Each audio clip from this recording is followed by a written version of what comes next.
और चलिए शुरू करते हैं सुपरफास्ट खबरों का सिलसिला।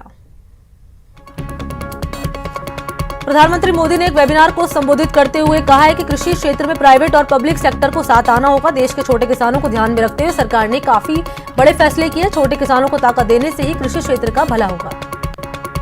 पीएम मोदी ने अपने संबोधन में कहा है कि बजट में कई ऐसे फैसले लिए गए हैं जिनसे सरकार की विजन का पता लगता है। पीएम मोदी ने कहा कि अगर 2-3 दशक पहले ये काम हो जाते तो काफी सही होता।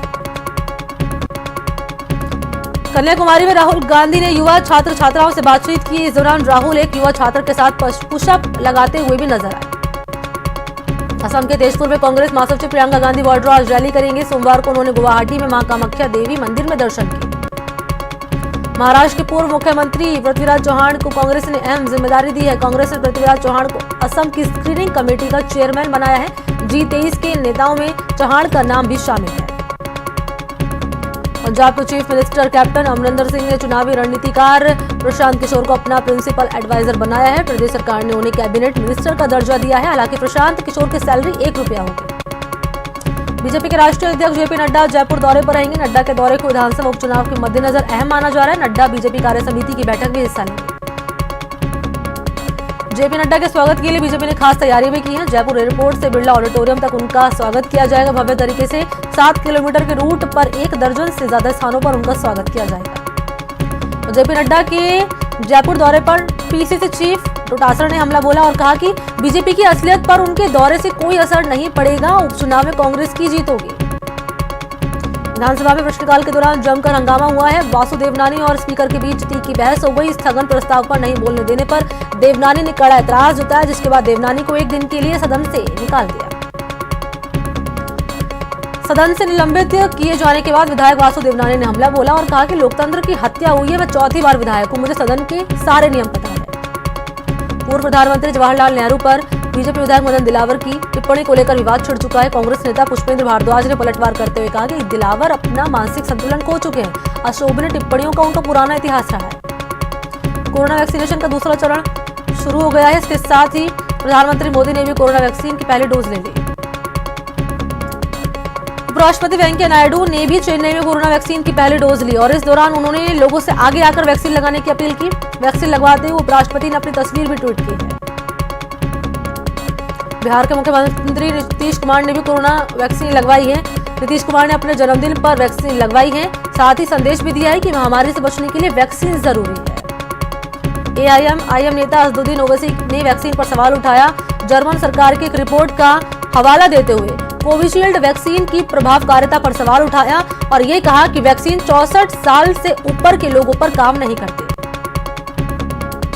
राज्यपाल कलराज मिश्र ने राजभवन में दूसरे चरण में कोरोना की वैक्सीन लगवाई है। टीका लगवाने के बाद राज्यपाल ने वैज्ञानिकों का आभार जताया और कहा कि टीके की पहली खुराक के बाद असावधानी न बरतें। टीके से किसी भी तरह की कोई डरने की बात नहीं है। लोकसभा स्पीकर ओम बिरला कोटा के शक्तिनगर कैंप ऑफिस में दूसरे दिन उन्होंने जनसुनवाई की। इस दौरान ओम बिरला ने शहरी और ग्रामीण इलाकों से पहुंचे लोगों की समस्याओं को सुना और मौके पर मौजूद अधिकारियों को लोगों की समस्याओं के निस्तारण करने के निर्देश दिए। ग्रेड पे 36 को करने समेत कई मांगों को लेकर आंदोलन कर रहे पूरे प्रदेश के पटवारी पेन डाउन हड़ताल पर जा चुके हैं। जयपुर के शहीद स्मारक पर जयपुर और जोधपुर संभाग के पटवारी धरना दे रहे हैं। पटवारियों ने ऐलान किया है कि 4 मार्च तक उनका पेन डाउन हड़ताल चलेगा। कोटा में लोकसभा स्पीकर ओम बिरला की पहल पर दिव्यांगों और बुजुर्गों के लिए एक विशेष शिविर का आयोजन किया गया। शिविर में कैंप लगाकर दिव्यांगों को कृत्रिम पैड दिए गए। स्पीकर ने बुजुर्गों को हेयरिंग एड, छड़ी, बैसाखी के अलावा चश्मा और अन्य उपकरण दिए। दिल्ली NCR में CNG और PNG की कीमतों में फिर से बढ़ोतरी हुई। CNG 70 पैसे महंगा हो गया। PNG की कीमत में 91 पैसे की बढ़ोतरी हुई। जोधपुर में बीच सड़क पर एक कार में आग लग गई। मौका रहते कार चालक ने कार से कूदकर अपनी जान बचा ली। कड़े मशक्कत के बाद आग पर काबू पा लिया। हनुमानगढ़ में ACB ने पक्का साराना गांव के सामुदायिक स्वास्थ्य केंद्र के अकाउंटेंट को ट्रैप कर लिया। ACB ने अकाउंटेंट को 1000 की रिश्वत लेते रंगे हाथों गिरफ्तार कर लिया। जैसलमेर में नाबालिग बच्चे के अपहरण की खबर से हड़कंप मच गया है। बताया जा रहा है कि दुकान जाते समय कार सवार बदमाशों ने बच्चे को किडनैप कर लिया। घटना की सूचना के बाद पुलिस ने इलाके की नाकाबंदी कर दी। करौली के पूर्व सभापति राजाराम गुर्जर को पुलिस ने हिरासत में ले लिया है। राजाराम पर स्वास्थ्य निरीक्षक को बंधक बनाकर मारपीट करने का आरोप लगा है। टोंक में बुजुर्ग के ब्लाइंड मर्डर केस का पुलिस ने खुलासा कर दिया। मामले में पुलिस ने 2 लोगों को गिरफ्तार कर लिया। कोटा में नाबालिग छात्रा के अपहरण के आरोपियों को कोटा ने कोर्ट ने 3 साल की सजा सुनाई है, साथ ही 11,000 का जुर्माना भी लगाया है। चूरू में साल 2014 में हुई हत्या के मामले में कोर्ट ने पिता और बेटे को 3 साल की सजा सुनाई है, साथ ही अन्य आरोपियों को बरी कर दिया है कोर्ट ने। श्रीगंगानगर की सूरतगढ़ थाना पुलिस ने अवैध मादक पदार्थ तस्करी के खिलाफ बड़ी कार्रवाई करते हुए सरदारगढ़ मोड़ के पास नाकाबंदी के दौरान एक युवक को 30,490 नशीली गोलियों समेत गिरफ्तार करने में सफलता हासिल की। टोंक पुलिस ने नशे के खिलाफ कार्रवाई कर एक युवक को गिरफ्तार कर लिया। युवक के पास से 7 किलो गांजा बरामद किया। टोंक जिला मुख्यालय पर रहने वाले एक युवक युवती ने प्रेम विवाद के बाद पुलिस से सुरक्षा प्रदान किए जाने की मांग की। दोनों ने आरोप लगाया कि उन्हें परिजनों से धमकी मिल रही है। भीलवाड़ा के खाचरोल टोल प्लाजा पर टोल कर्मी और 2 जनप्रतिनिधि में जोरदार झड़प हो गई। टोल कर्मियों ने जनप्रतिनिधि की गाड़ी पर हमला कर दिया और कार के शीशे तोड़ दिए। कोटा मेडिकल कॉलेज अस्पताल के साइकिल स्टैंड पर जमकर हंगामा हुआ है। 2 पक्षों में जमकर मारपीट हुई है। पार्किंग एरिया से गुजरने से टोकने से नाराज हुए मेडिकल कॉलेज के स्टूडेंट ने साइकिल स्टैंड कार्मिकों से जमकर मारपीट की।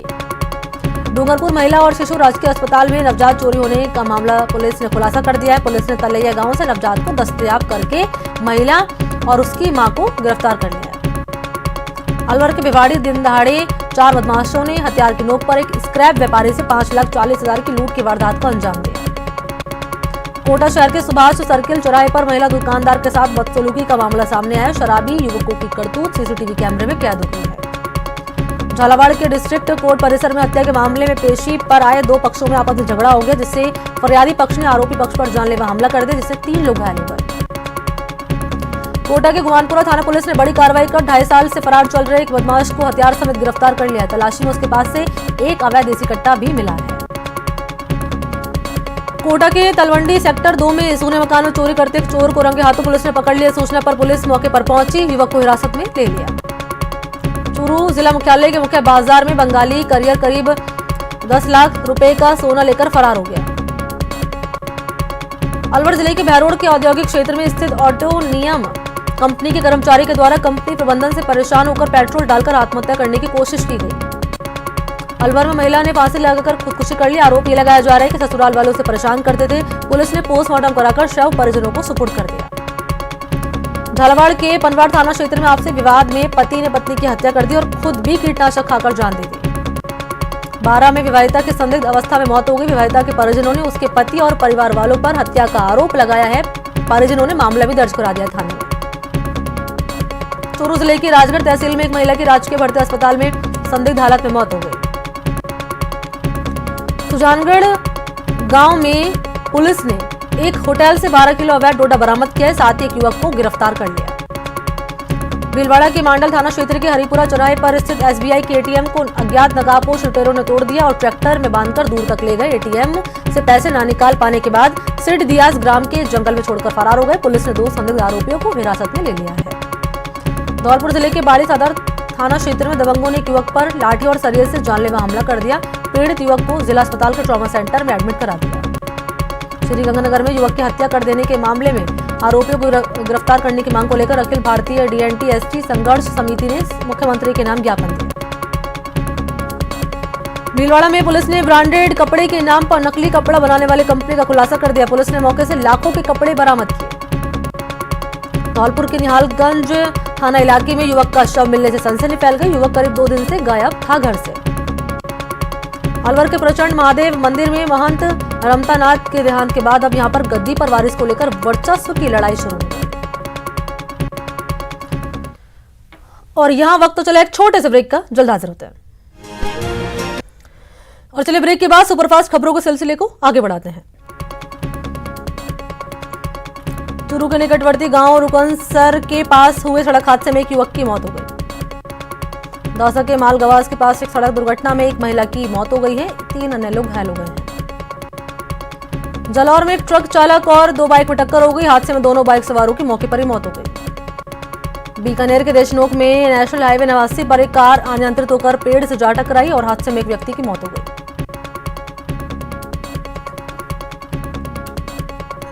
कोटा के नेशनल हाईवे 52 पर एक ट्रक ने 2 लोगों को टक्कर मार दी। हादसे में दोनों युवक घायल हो गए। सवाई माधोपुर के गंगापुर सिटी कस्बे में एक मकान में सिलेंडर से भीषण आग लग गई। लोगों की मदद से आग पर काबू पा लिया। गनीमत रही कि कोई जनहानि नहीं हुई। बूंदी में राज्य राजमार्ग 34 की मरम्मत करवाने की मांग को लेकर 25 गांव के लोगों ने चक्का जाम करके विरोध प्रदर्शन किया। राजसमंद के रेलमगरा एसडीएम कार्यालय पर पटवार संघ ने नारेबाजी करके प्रदर्शन किया और एसडीएम को ज्ञापन दिया। गंग नहर की आरबी वितरिका क्षेत्र के किसानों ने आरबी वितरिका बंद होने की वजह से पीट रही बारिया और सिंचाई पानी की समस्या को लेकर सिंचाई विभाग को ज्ञापन दिया।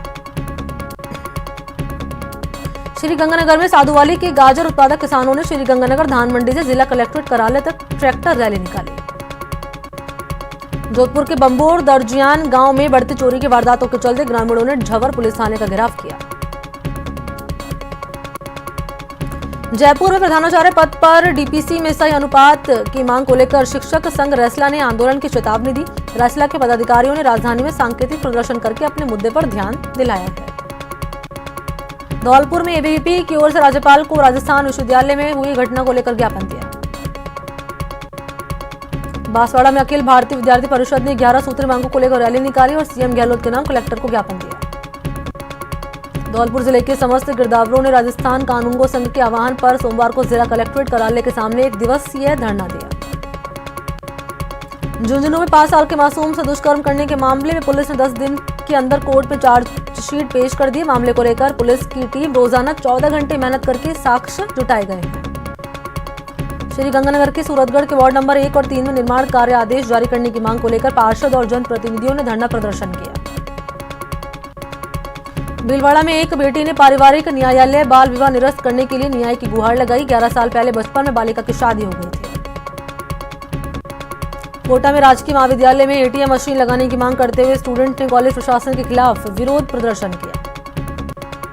भारत निर्वाचन आयोग प्रदेश के 4 विधानसभा क्षेत्रों में चुनाव तारीखों का ऐलान कभी भी हो सकता है। कोरोना महामारी के बाद प्रदेश में पहली बार सुजानगढ़, वल्लभनगर, राजसमंद और सहाड़ा विधानसभा क्षेत्रों में उपचुनाव होंगे। अलवर के बानासूर से कांग्रेस विधायक शकुंतला रावत ने महिलाओं के लिए पीरियड्स को गर्व की बात बताया। सुजानगढ़ के एनके लोहिया स्टेडियम के पास स्थित एक निजी रेस्टोरेंट में आरएलपी द्वारा प्रेस कॉन्फ्रेंस की गई।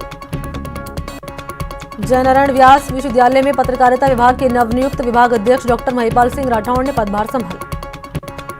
बूंदी में वन विभाग की ओर से पीड़ित मजदूरों को भुगतान नहीं दिए जाने का मामला सामने आया। सरकार ने प्रतापगढ़ में निजी बस स्टैंड और रोडवेज बस स्टैंड में कम से कम 2 से 5 किलोमीटर की दूरी रखने का आदेश दिया और इस आदेश के बाद प्रतापगढ़ परिवहन विभाग सक्रिय हो गए। जयपुर के जानी मानी शिक्षाविद अनु चौधरी ने पीरियड्स को लेकर स्कूली छात्राओं में जागरूकता अभियान चलाया है। भारतीय टेबल टेनिस महासंघ के सीईओ बनाए जाने पर धनराज चौधरी का अजमेर के इंडोर स्टेडियम में जोरदार स्वागत किया गया। प्रतापगढ़ जिले में परिवहन विभाग ने जब्तशुदा वाहनों की 18 साल बाद नीलामी की। नीलामी में करीब 34 वाहन नीलाम किए गए। नीलामी में कुल 61 वाहनों में से 34 वाहनों पर लोगों ने बोली लगाई। बूंदी में anti corruption human right India की ओर से नेशनल प्राइड अवार्ड समारोह आयोजित किया गया। समारोह में डॉक्टर्स, पुलिस, फ्रंटलाइन वर्कर्स को सम्मानित किया गया। कोटा में महिला दिवस सप्ताह के शुभारंभ के अवसर पर हैस ईव इंटरनेशनल चैरिटेबल ट्रस्ट की ओर से महिला स्वच्छता के कार्यक्रम आयोजित किए गए। राजसमंद विधानसभा उपचुनाव की तैयारी को लेकर जिला बीजेपी ऑफिस में महिला मोर्चा का जिला स्तरीय सम्मेलन आयोजित किया गया। सम्मेलन में केंद्र की मोदी सरकार की ओर से किए जा रहे कामों को जनता तक बताने का संकल्प लिया गया। राजस्थान के खिलाड़ियों ने भी न्यूज 18 राजस्थान की मुहिम पीरियड फॉर प्राइड की सराहना की है। राजस्थान की पहली महिला बॉडी बिल्डर प्रिया सिंह ने कहा है कि स्कूलों में अनिवार्य विषय को पाठ्यक्रम में शामिल किया जाना चाहिए। बजट में बूंदी क्षेत्र को सौगात देने के लिए पूर्व मंत्री हरिमोहन शर्मा ने मुख्यमंत्री गहलोत का आभार जताया। बूंदी विधानसभा क्षेत्र में 350 करोड़ की लागत से सड़कें, नर्सिंग कॉलेज, कृषि महाविद्यालय और टाउन हॉल बनाया जाना है। बूंदी में ग्रामीण विकास विभाग की प्रमुख योजनाओं को प्रचार करने के लिए आईईसी रथ रवाना किया गया। जिला परिषद के मुख्य कार्यकारी अधिकारी मुरलीधर प्रतिहार के मुताबिक पूरा काम और पूरा दाम आईईसी रथ जिले की प्रत्येक ग्राम पंचायत का दौरा करेगा। कोटा में आईसीयू में भर्ती एक मरीज को एक युवक रक्तदान करके युवक ने मिसाल पेश की। सीकर कलेक्ट्रेट परिसर में कलेक्टर ने कर्मचारी कैंटीन का शुभारंभ किया। काफी समय से कैंटीन शुरू करने की मांग यहां की जा रही थी। पंजाब के बठिंडा से श्री गंगानगर रेलवे स्टेशन तक रेल लाइनों के विद्युतीकरण का काम करने के लिए श्री गंगानगर पहुंची टेक्निकल टीम ने सर्वे किया है। टीम ने सूरतगढ़ से श्री गंगानगर मार्ग के छोटे छोटे स्थानों को भी सर्वे में शामिल करते हुए प्रस्तावित इलेक्ट्रिफिकेशन कार्य का सर्वे किया। झुंझुनू में कोरोना वैक्सीन ड्राइव का दूसरा चरण शुरू हो गया है और दूसरे चरण में जिले के 3,81,000 सीनियर सिटीजन को टीके लगेंगे। बाड़मेर में वैक्सीनेशन अभियान के तहत दूसरे चरण के कोरोना वैक्सीन अभियान का आगाज किया गया। इस चरण के तहत 60 साल से ज्यादा और 45 से 60 साल तक की उम्र के ऐसे नागरिकों जो कि किसी गंभीर बीमारी से ग्रसित है, उन सभी का टीकाकरण किया जाएगा। सवाई माधोपुर जिले में 35 चिकित्सा केंद्रों पर टीकाकरण कार्य शुरू कर दिया गया, जिनमें से उम्रदराज लोगों को टीकाकरण किया गया। चित्तौड़गढ़ के सांवलिया जी राजकीय चिकित्सालय में दूसरे चरण के तहत कोरोना का टीका लगाया गया। वृद्धावस्था और रोगियों को वैक्सीनेशन के दौरान आपात स्थिति में तबियत बिगड़ने पर कोई ठोस व्यवस्था देखने को नहीं मिली। सवाई माधोपुर के गंगापुर सिटी कस्बे में सुन्नी समाज की ओर से निःशुल्क चिकित्सा शिविर का आयोजन किया गया। कोटा में कोरोना के 13 नए मरीज सामने आए हैं। पिछले 3 दिन में 90 केस सामने आ चुके हैं। कोटा में सोमवार को 35 साइट्स पर टीकाकरण सत्र आयोजित किया गया। 951 लाभार्थियों को पहले डोज लगाई गई और 1064 को दूसरी डोज लगाई गई। भोजपुरी फिल्म के कई कलाकार ख्वाजा गरीब नवाज की दरगाह पर पहुंचे और अमन चैन की दुआ मांगी। इनमें गीतकार, संगीतकार प्रदीप पंडित, राजा पंडित, कुणाल पंडित और अदाकारा रेशमा शेख शामिल थे। अजमेर में ख्वाजा मोइनुद्दीन हसन चिश्ती की दरगाह में राजस्थान के पूर्व चिकित्सा मंत्री और नवलगढ़ से मौजूदा विधायक डॉक्टर राजकुमार शर्मा ने हाजिरी दी और जियारत की। अलवर के ज्ञानी संत सिंह मस्कीन गुरमत समागम स्थल पर 3 दिवसीय 16 गुरमत समागम का आगाज हो गया है। समागम के पहले दिन दूरदराज इलाके से आए गुरबाड़ी कीर्तन में शरीक वो हुए। विराट कोहली इंस्टाग्राम पर 100 मिलियन फॉलोअर्स पाने वाले दुनिया के पहले क्रिकेटर बन गए हैं। विराट कोहली की इस उपलब्धि पर उन्हें आईसीसी ने भी बधाई दी। और चलिए अब खबरें देख लेते हैं विस्तार से। राजस्थान की पूर्व मुख्यमंत्री वसुंधरा राजे